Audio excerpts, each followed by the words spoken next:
Okay, there we go. Hello, everyone. Welcome to the Prototyping with Figma workshop. Um, I'm just going to go ahead and get started. This should be a pretty quick workshop. Um, so there are two terms I'm going to introduce you to.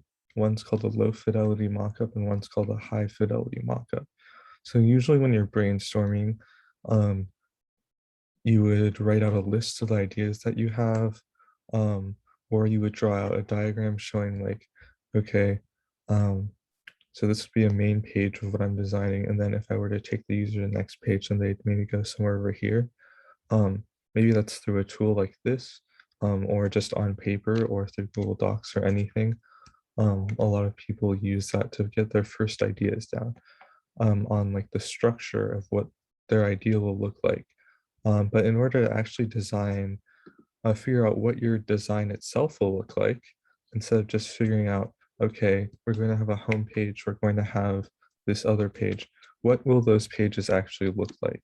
And that's called creating a high fidelity mockup. Um, so I'm just going to go right into this. To create mockups, such as high fidelity mockups, if you were to design a physical product, which I think is pretty unlikely for this event, but would be okay as well. Um, there is Tinkercad, Rhino 6, and Autodesk Inventor. I think all of those are, I'm not sure if all of those are free. I know that Tinkercad is free if you were to build a physical product. If you were to build an app or a website, then there are tools. We recommend that you code where you can, but we also want to introduce you to tools where you can design what your app interface or website interface will look like. And so we do have a workshop on Figma today.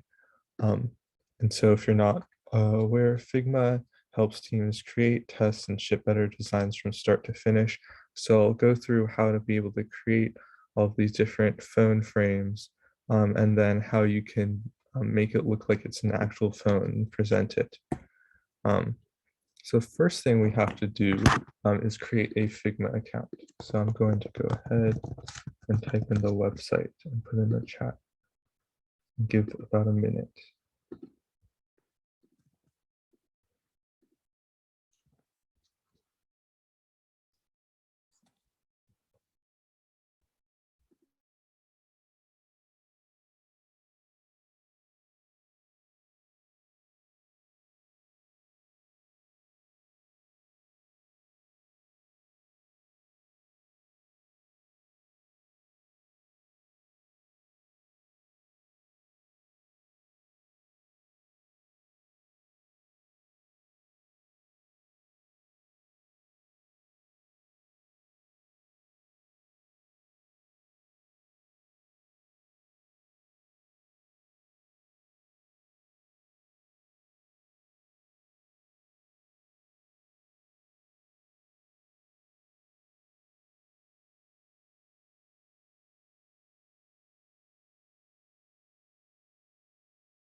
Okay, I'm hoping that people are far enough along, but I think it's time that we move to next step.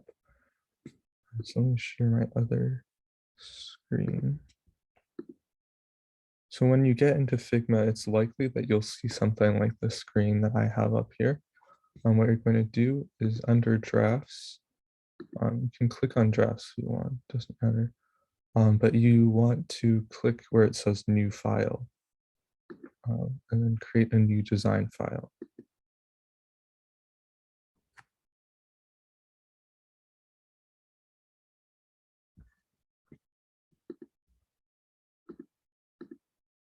So I'll take you to this page. Then if you want, you can take it to our Figma. We'll go through the steps as well.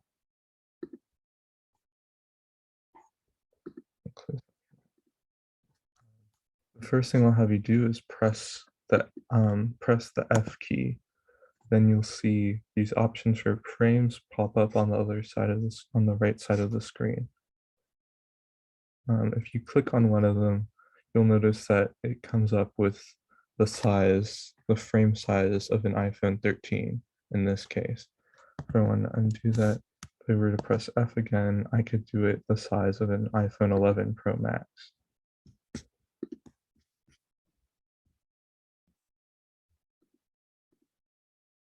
Okay, and then if I were to actually put anything on this frame, what I would do, say I wanted to include a shape, I would press the R key, so R, and then I would click inside the frame, and that created a square or a rectangle, so you can resize this. And if you were to add an ellipse or a circle, you would press O, and then I can drag it out however I want.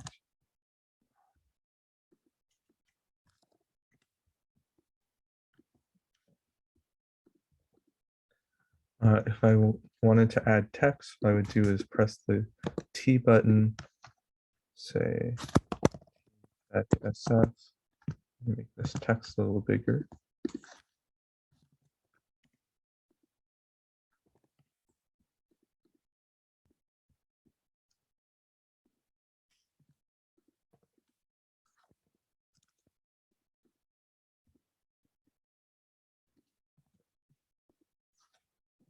And then if I wanted to change the color, I would pick the object of the color I would want to change.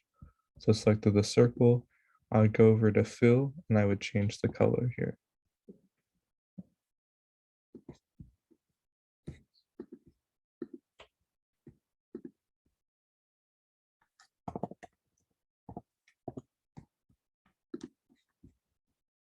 Okay.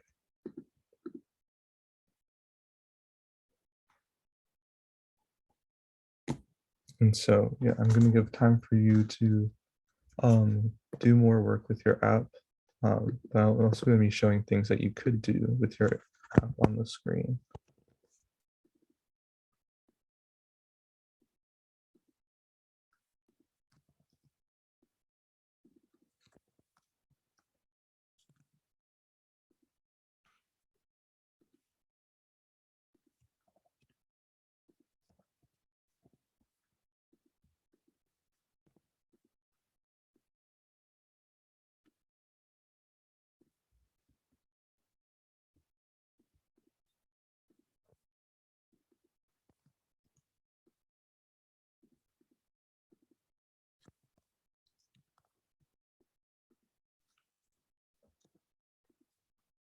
If you were to want to round your rectangles, that option is available.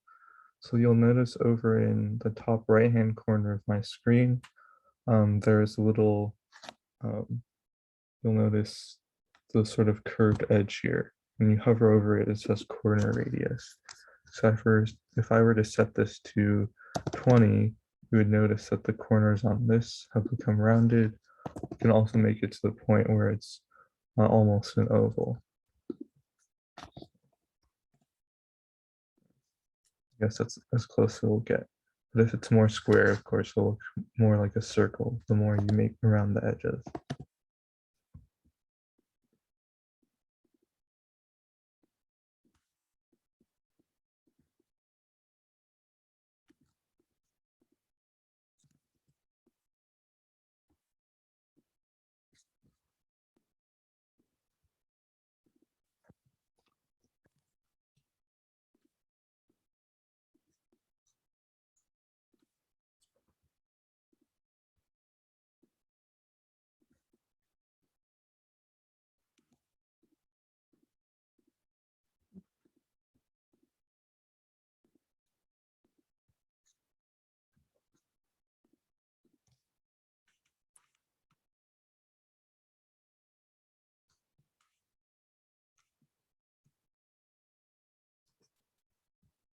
Okay, and if I wanted to create another page, I could use the F key again to create another frame. Or what I could do is copy and paste this. So if you're using a Mac, it's Command C when you click this, and then Command V. If it's a PC that you're using, it's Control C and Control V. So now I have two pages that look almost identical. To identify for this whether the page, which page I'm on, I'm just going to change this around. So you'll notice here there's an angle symbol. For rotation, I'm going to rotate this 180 degrees. So we know when we've left this page, this app page, and gone to this one. So now that we have a simple app, let's go over how you can turn this into demonstration mode. So if you'll notice on the top right hand side of my screen where my cursor is, just below the share button for me, there is the word prototype. So you should click on prototype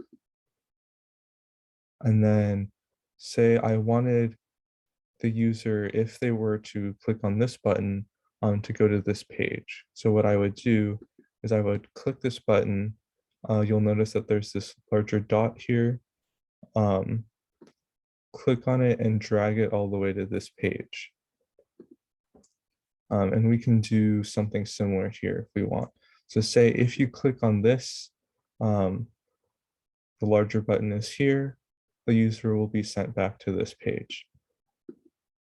And so now that I have these arrows set up, I'm going to go ahead and click present.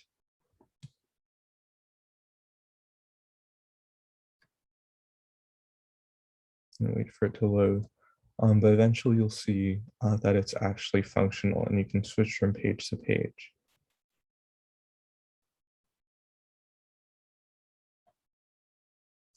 So if I were to click on login, it would take me to the page where the logo is upside down. If I were to click here, it would take me back to the first page. So I know that it's working. Another good thing to mention is that you might want to be careful after you have a frame, be careful with how much you stretch it out, because when you actually go into presentation mode, you'll notice that only this part of the screen is visible. So if you have something over, or let's see. So you would have to scroll to go over here. So it's not actually visible in the frame when you first present. So be careful about resizing it. I think it, although that is something that you can do, which could be useful, I think it would be more useful for you to resize upwards or downwards, because that way it's just like scrolling up and down through a normal app. It's a little less common for you to scroll to the right or left. So I extended the height of the page, so you should be able to see that reflected here in the presentation mode in real time.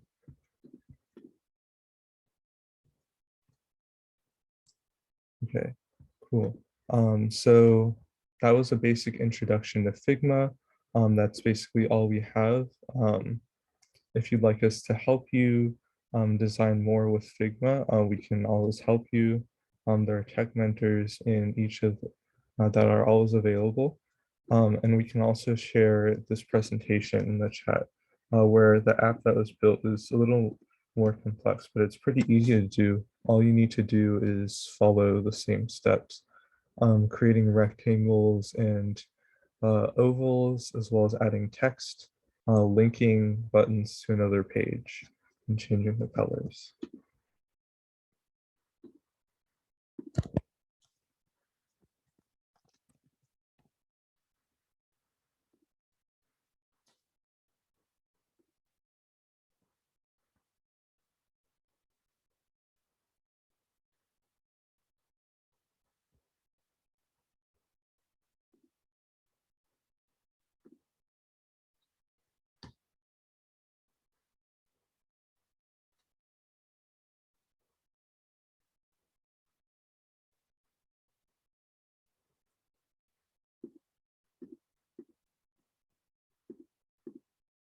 Cool. Does anyone have any questions?